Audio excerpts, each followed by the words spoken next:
ต้องกินเองเอง อร่อยสุด คนจีน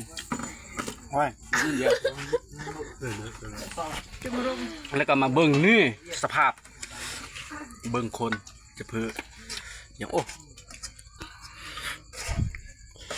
นี่ตัวนี้ก็อยากเพิ่มด้วย แล้วก็นี่ตอนเพิ่มหายวับเหลือแค่คนสุดท้ายรสชาติเป็นจังได อร่อยจืด อร่อยแต่ว่าจืดหน่อยนึงและนี่ก็คือ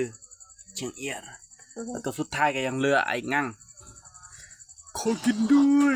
ไม่ให้กูกินได้ กินหน่อยนึง ในที่สุดก็บ่มีผู้ใดให้มันกิน เพราะว่าเขากินสุกี้กับข้าวเหนียว แซ่บ ข้าวเหนียวก็เซฟเกินฮะนะเซฟตัวบอยคอยกิน